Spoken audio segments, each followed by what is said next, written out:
5, 4, 3, 2, 1, 0.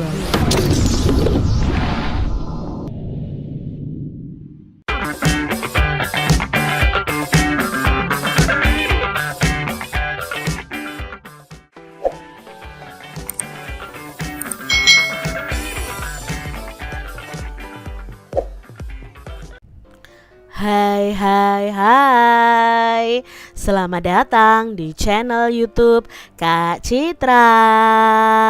Apa kabar adik-adik semuanya? Kak Citra berharap kalian dalam keadaan yang baik, sehat, dan siap untuk belajar ya. Hari ini kita akan belajar bersama-sama untuk mata pelajaran tematik kelas 3. Kita belajar di tema 8, Praja Muda Karana, subtema 3, Aku Suka Bertualang, pembelajaran yang keempat. Mari adik-adik kita belajar dengan penuh semangat ya. Adik-adik perhatikan gambar berikut ini. Nah adik-adik, kita akan belajar tentang kekayaan Indonesia. Indonesia itu dianugerahi perairan yang sangat luas adik-adik. Pemandangan bawah laut Indonesia itu sangatlah indah. Indonesia memiliki kekayaan laut yang paling beragam di dunia. Perairan ini menjadi sumber mata pencaharian bagi penduduk di pantai. Ikannya yang melimpah sangat bermanfaat bagi kehidupan manusia. Ikan itu dapat menjadi sumber makanan yang bergizi adik-adik. Jadi adik-adik kita harus mau makan ikan ya. Nah keindahan laut juga dapat menjadi tempat wisata yang menarik. Laut dapat menjadi tempat yang menyenangkan untuk beristirahat. Laut juga menjadi mata pencaharian bagi pengelola wisata. Adik-adik biasanya ya kan pergi berwisata ke pantai. Nah pantai itu pinggiran laut adik-adik. Adik-adik, kebiasaan masyarakat di dekat laut itu berbeda dengan masyarakat di daerah pegunungan. Penduduk di Indonesia itu sangat beragam wilayah tempat tinggalnya. Nah, keragaman wilayah tempat tinggal membuat beragam pula kebiasaan masyarakatnya. Hal ini menyebabkan beragam rumah adat yang ada di Indonesia. Hal ini pula menyebabkan beragamnya pakaian adat di Indonesia. Perbedaan ini membuat Indonesia itu menjadi semakin kaya. Walaupun berbeda kebiasaan, masyarakat Indonesia tetap hidup rukun dan damai. Nah itu tadi ya cerita tentang kekayaan Indonesia. Adik-adik dari bacaan tadi, keragaman apa saja yang dapat kamu temukan dalam bacaan tersebut? Nah dalam bacaan tersebut tadi adik-adik ada keragaman rumah adat, pakaian daerah, ada keragaman wilayah tempat tinggal, ada keragaman kebiasaan, dan keragaman berbagai jenis ikan yang ada di perairan Indonesia. Lalu adik-adik, di sini sikap manakah yang sesuai dengan semboyan negara kita Indonesia? Nah, semboyan negara kita Indonesia adalah Bhinneka Tunggal Ika. Sikap yang sesuai adalah saat masyarakat Indonesia itu tetap hidup rukun dan damai walaupun banyak perbedaan. Itu sikap yang sesuai dengan semboyan negara kita. Ya, walaupun berbeda-beda tetapi tetap satu juga. Itu arti dari Bhinneka Tunggal Ika ya adik-adik. Nah apa semboyan negara Indonesia? Nah semboyan negara Indonesia adalah Bhinneka Tunggal Ika sesuai pada burung Garuda Pancasila. Adik-adik yang hebat. Nah, di sini kebiasaan masyarakat di dekat laut tadi kan berbeda dengan masyarakat di daerah pegunungan. Biasanya kalau di dekat laut itu mereka mata pencahariannya itu nelayan. Tetapi kalau di daerah pegunungan biasanya petani atau pekebun ya. Jadi berbeda kebiasaan masyarakatnya bahkan mata pencahariannya. Nah, adik-adik yang hebat, Wawancarai nih teman sekelompok kalian. Tanyakan ikan kesukaan dari teman-teman kalian.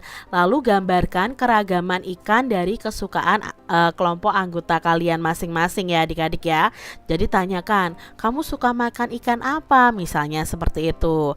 Lalu sampaikan informasi keberagaman yang ada pada kelompok kalian. Sampaikan pula sikap yang harus kamu lakukan. Sampaikan pula manfaat keragaman kesukaan yang dapat kamu temukan.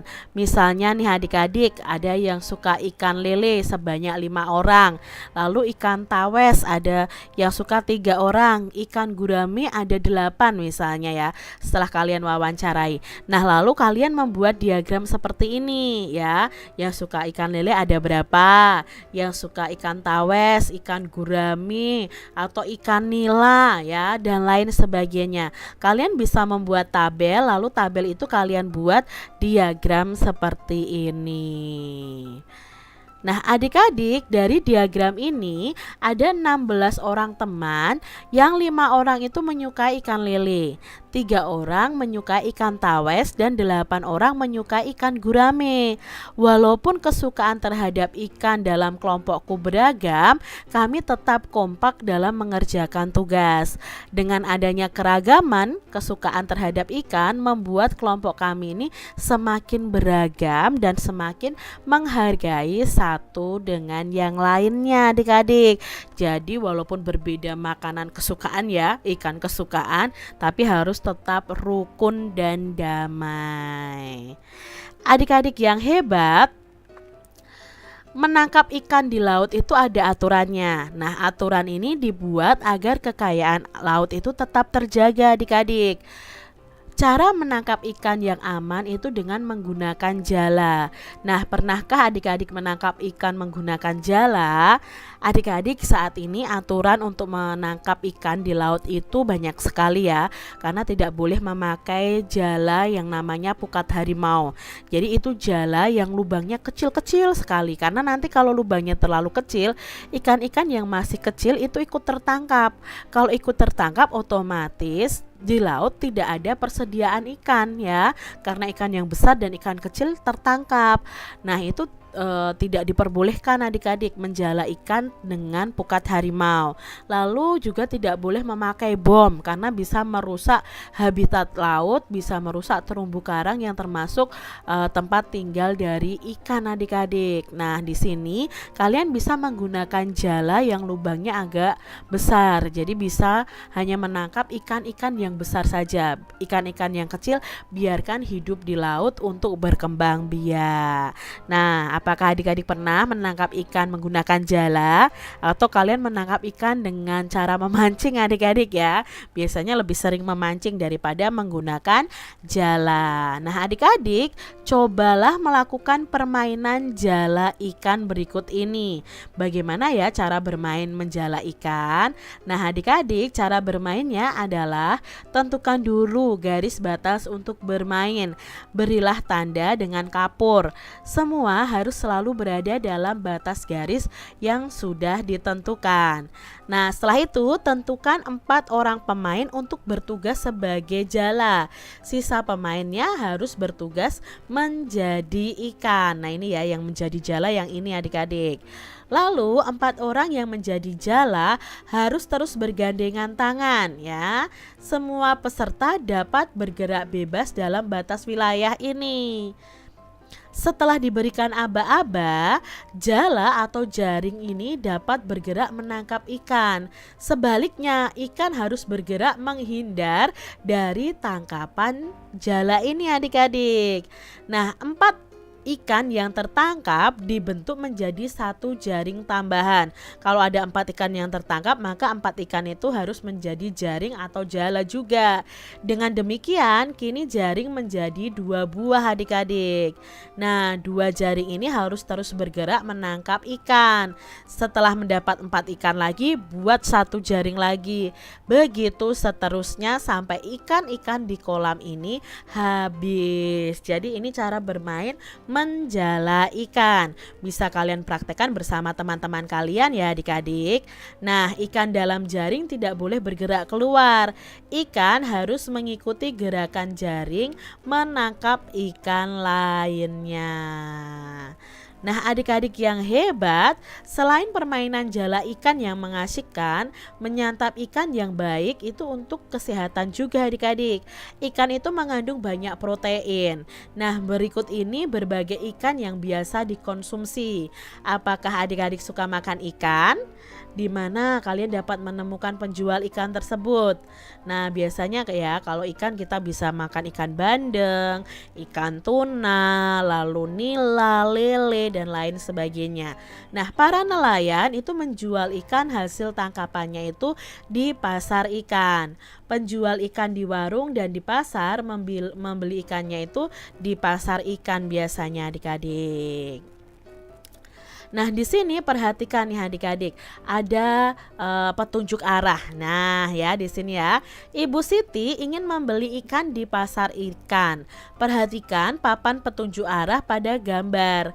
Kemana Ibu Siti harus menuju dari tempatnya berdiri saat ini? Maka di sini seharusnya Ibu Siti dan Siti itu harus berjalan ke arah kanan karena pasar ikannya pada penunjuk arahnya itu ke arah kanan.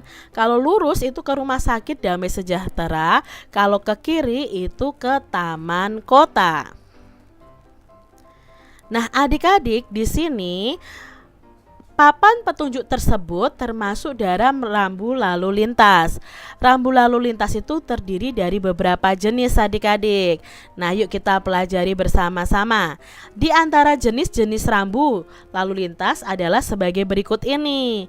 Yang pertama, adik-adik tentunya masih ingat ya, ini adalah rambu peringatan. Ya, rambu peringatan biasanya itu warnanya kuning. Rambu ini adalah rambu jalan licin, merupakan contoh rambu peringatan. Lalu ini adalah rambu larangan adik-adik. Nah, biasanya diberi tanda garis miring seperti ini. Nah, rambu ini itu dilarang berhenti ya. Ini adalah contoh rambu larangan. Lalu berikutnya adalah rambu perintah. Nah, rambu perintah ini wajib belok kiri ya. Ini adalah contoh rambu perintah. Lalu ini adalah rambu petunjuk. Nah, ini adalah rambu petunjuk arah ya. Di sini jenis-jenis rambu-rambu lalu lintas. Kalian harus mengetahuinya adik-adik karena ini sangat penting. Adik-adik, lengkapi gambar berikut seperti perintah yang tersedia. Nah, lengkapi agar menjadi rambu petunjuk arah yang benar. Nah, di sini sudah ada nih adik-adik petunjuk-petunjuknya, lalu kita akan gambarkan nih ya. Yang pertama, untuk menuju taman bermain harus belok kiri. Berarti belok kiri itu yang ini menuju taman bermain. Untuk menuju Masjid Agung harus belok kanan. Nah, berarti di sini belok kanan ini untuk petunjuk ke arah Masjid Agung. Untuk menuju ke Sekolah Nusantara harus lurus mengikuti arah jalan. Nah, berarti kalau lurus ini ya menuju Sekolah Nusantara. Kita lihat petunjuk berikutnya adik-adik ya. Untuk menuju ke kebun binatang harus belok kiri. Maka ini adik-adik belok kiri ke kebun binatang. Untuk menuju Rumah Sakit Indah harus belok kanan. Nah, berarti di sini arah ke Rumah Sakit Indah. Untuk menuju pasar ikan harus lurus mengikuti arah jalan. Berarti di sini menuju pasar ikan. Seperti itu ya rambu-rambu lalu lintasnya atau petunjuk rambu petunjuk arah.